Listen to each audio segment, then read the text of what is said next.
नमस्ते दोस्तों, कैसे हैं आप लोग। आशा करती हूँ अच्छे ही होंगे ना। सुख से रहिए, अच्छा से रहिए दोस्तों। तो आज आपकी बहन आपके लिए एक छोटा सा स्टोरी लेके आई है। तो आज मैं आपको बताने जा रही हूँ एक अच्छा आदमी और एक बुरी औरत के बारे में। तो कैसे दोनों का शादी एक इंसान ने थोड़ा सा एक बाइक के लालच से करा लिया दोस्तों। तो सुनिए क्या हुआ।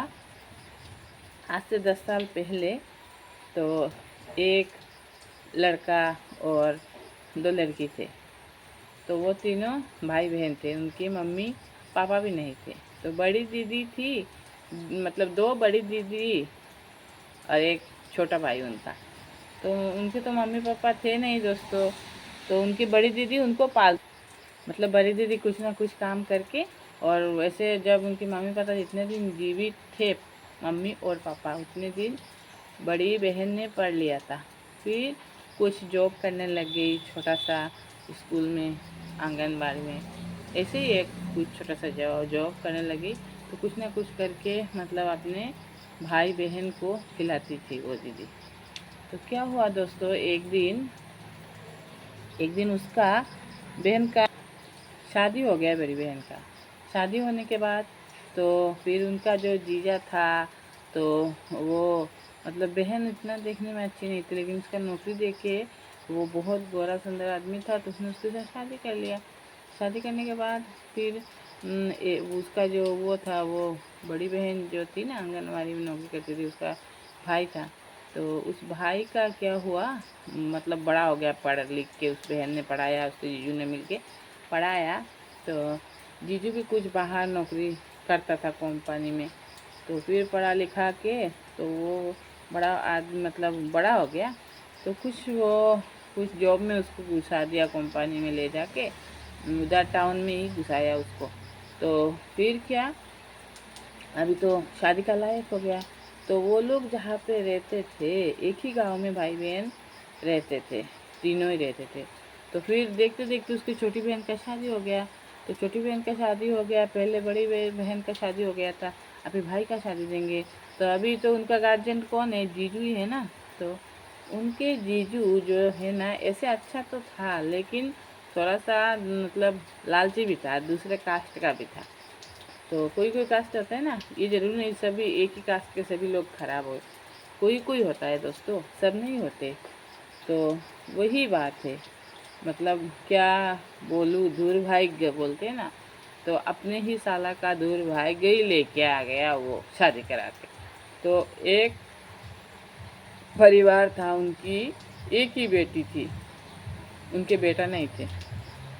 तो एक ही बेटी थी, तो वो लोग ने क्या सोचा, मतलब उनके आस पड़ोस में ही थे, थोड़ा सा इतना ज़्यादा दूर भी नहीं था, एक ही गांव में थे लेकिन। तो उन्होंने सोचा ये लड़का तो बहुत ही अच्छा है, बहुत ही बड़ों का मतलब सम्मान करता है, बहुत ही किसी के साथ कभी लड़ाई झगड़ा कुछ भी नहीं। वो लोग तीनों भाई बहन भी नहीं, जब उनके मम्मी पापा थे तो वो वो लोग भी इतने अच्छे थे, इतने अच्छे थे, सीधे थे, बहुत ही अच्छे स्वभाव के थे। किसी से वो झगड़ा भी नहीं करते थे, किसी के बारे में बात भी नहीं करते थे। वो अपने अपने कुछ ना कुछ काम करते थे। खेती था, उसके पापा खेती भी करते थे।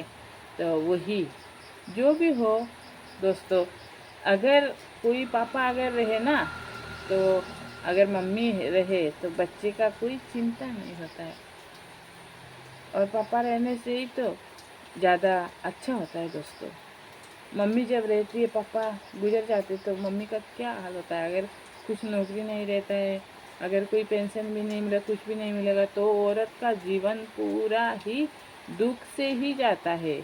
कितना कुछ सहना पड़ता है उसी औरत को पता है दोस्तों। तो ऐसे कर कर के दिन जा रहा था। तो दिन जाते जाते तो क्या करे, क्या करना है।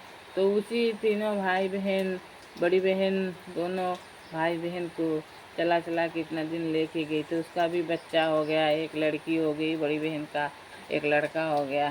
तो क्या करेगी बड़ी बहन, तो फिर उनको भी तो देखना है। तो उसने सोचा ठीक है, मेरा तो भाई बहुत प्यार करती थी, लेकिन बड़ी बहन इतना प्यार मैंने कभी नहीं देखा। एक बहन अपने भाई को इतना प्यार करती है।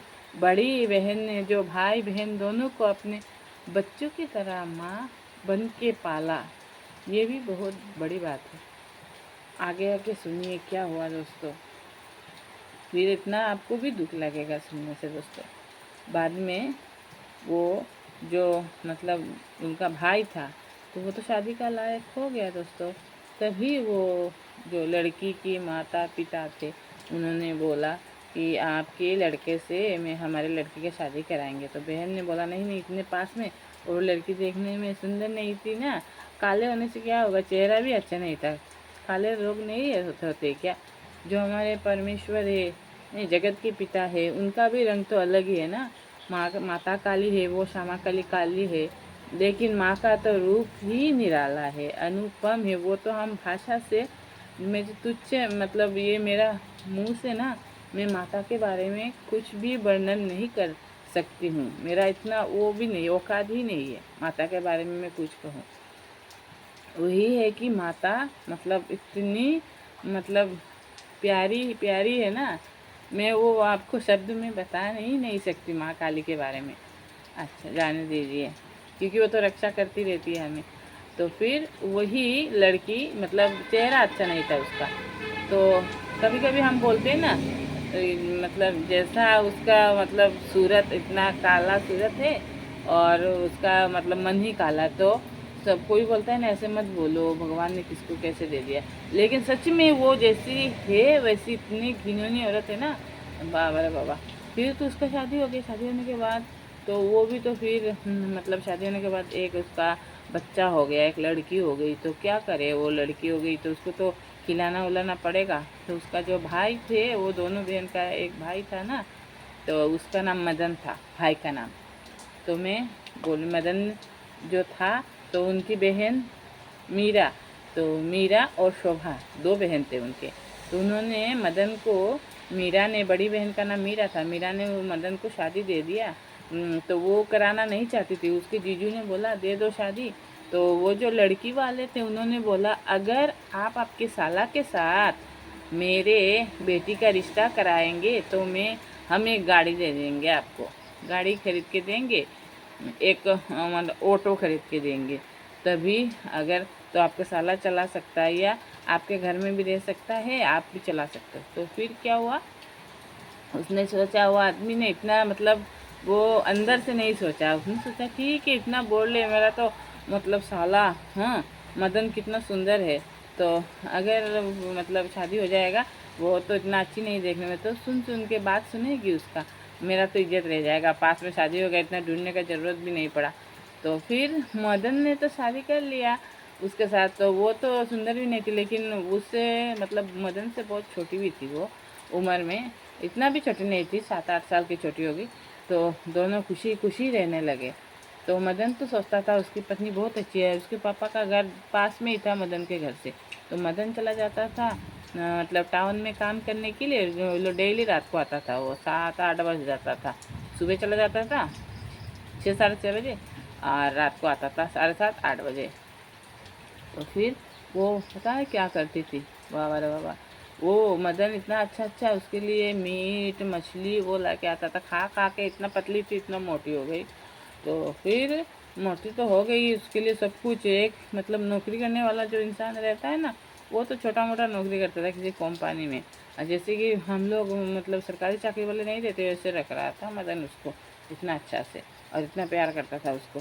फिर उसने मदन को क्या बताऊं, तो एक दिन मदन का मौसी का एक लड़का आया, तो और उसके घर में रुका, और मदन को तो वो नहीं पता था कि वो कैसी है। तो उसने बोला ठीक है तुम रहो। फिर तो सुबह वो चला गया, तो उसके देवर ऐसे आया, 2-3 दिन रह गया, तो वो उसके देवर के साथ मिल गई। तो उसको क्या बताऊं, तो मदन को वो भी पता नहीं, उसके बहन को भी नहीं पता है। तो ऐसे वो देवर मतलब 1 महीना 1.5 महीना ऐसे कर करके कभी कभी आता जाता आना जाना उसका शुरू हो गया। लेकिन वो जो लड़की थी ना, मदन की जो पत्नी थी, उसकी मम्मी पापा को सब पता था। वो तो अंधे थे अंधे, क्योंकि उसकी जो मम्मी थी ना, वो भी बहुत ख़राब औरत थी। वो एक बुढ़ा इंसान के साथ रहती थी, उसका पूरा मतलब जीवन उसका पूरा पैसा खाओ कि उसका पूरा जीवन ही अपने पड़ोसी के साथ रहती थी, आदमी के साथ। मतलब बाद में पता चला मदन को भी।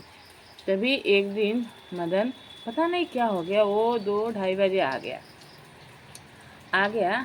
तब मतलब बहुत लोगों ने देखा, सब मतलब 2-2:30 बजे क्या है ना, और हमारे इधर 12, साढ़े 12, 1 बजे खाना खा लेते हैं, तो कभी टहलते रहते हैं रास्ते में। तो टहल रहे थे तो तभी देखा कि एक मतलब गाड़ी, सुमो बोलते ना, वो सुमो आके मतलब आके रुका। और वो रास्ते में चल चल के किसी से फ़ोन में बात कर रही थी। तो एक लोगों ने सुना कि बोल रही थी जल्दी आ जाओ, नहीं तो वो बता नहीं, अभी तो भागने के लिए तैयारी कर रही थी वो अपने मौसी सास के लड़के के साथ। हाँ दोस्तों, तो मौसी सास का लड़का आया और उसको मतलब गाड़ी में उठाने वाला था। तभी उसका पति आके पूछ के बोला तू कहाँ जा रही है। बच्चे को, एक बच्चा भी था मदन का, उसको सुला के, लड़की सुला के अच्छा से गाड़ी में उठ के दोस्तों वो उसके साथ चलती बन रही थी। देखिए कैसी ऐसा फरामोश औरत है। एक तो इतना सुंदर आदमी मिला, ऊपर से कितना प्यार करने वाला मिला, इतना दोनों आँख बंद करके उसके ऊपर विश्वास करता था। हाँ, फिर उसने क्या किया, जाने की कोशिश करी थी, मदन ने उसका ऐसे हाथ पकड़ के खींच के उसको उतार दिया। फिर वो जा नहीं पाई। फिर उसके भाई को बोला कि तू मौसी का, अपना सगा मौसी का भाई हो के ऐसे व्यवहार है, तेरे मतलब नाम, मतलब भाई के नाम में धब्बा है, ऐसे बोल के अभी मत मेरे घर में आना जा। उसने उसको भगा दिया और उसके बीवी को उसने माफ़ कर दिया। तो फिर वो उसके जीजा के घर गया। फिर उसकी बड़ी बहन मीरा, छोटी बहन आई, सब लोग मतलब वो रोने लग गए कि देखिए हमारे माता पिता भी गुजर गए। तो वो उसके जीजू भी बोलने लगा, रोने लग गया, बोला मैं तो लालच के कारण गाड़ी देंगे, ये देंगे, मैंने सोचा मेरे साला बहुत सुख से रहेगा, मैंने शादी दे दिया, कितना गलत किया मैंने, कितना भूल भूल में मुझसे हो गया। तो फिर एक दिन उसने, बाद में उसने सोचा मदन तो मारेगा तो सही में। मदन ने थोड़ा बहुत उसको शासन किया, मारा भी। तो उसने क्या किया, पास में एक टुनगुन वाला जादूगर था, तो उस उधर से क्या ला के मदन को खिला दिया दोस्तों। खिलाने के बाद कुछ दिन बाद 1 साल 2 साल बीता। मतलब मदन इतना अच्छा स्वभाव का था, कोई पूजा पाठ करने से, कोई रास्ते में जाने से आओ जा आके कुछ भी प्रसाद खा के चले जाना, इतना अच्छा था ना, इतना अच्छा था। तो वो मीरा जो है ना आज तक रोती है अपने भाई के लिए दोस्तों, क्या बताऊँ। लेकिन उस चुड़ैल औरत को कभी भी नहीं रोना आता है, क्योंकि वो एक ना एक करके बदलती रहती है, एक ही जगह में उसका जो मन लगा नहीं रहता है दोस्तों। वो मतलब कितने कितने हजार हजार उधर मन लगता है उसका। जाति हिंदू ओके, वो मुस्लिम, कुछ ना कुछ उठा उठा के लेके आती जब उसके पति नहीं रहता है। तो सब लोग देखते हैं, कोई किसी का बात नहीं बोलता है हमारे इधर। झगड़ा करना है क्या, अपने आंखों से जब देखेगा, नहीं तो बोलेगा मेरी बीबी तो क्या बोल रहे हो आप लोग, तो वही है। तभी क्या हुआ, उसने जो खिलाया था ना, तो एक दिन मदन बीमार हो गया, उसके पेट में पूरा जड़ इतने निकल आए। निकल आने के बाद फिर हॉस्पिटल अचानक से मदन बीमार हो गया, और हॉस्पिटल में लेके गए। जाने के बाद उधर ही उसका डेथ हो गया, मदन भैया का। तो फिर क्या बोलूँ दोस्तों, बहुत ही दुख लगता है। इतना अच्छा था, इतना अच्छा था वो। मेरी दीदी थी ना, बड़ी दीदी, उसका एक ही क्लास में पढ़ते थे। क्या बताऊँ, मुझे बहुत दुख लगता है। बहुत ही प्यार करते थे मदन भैया।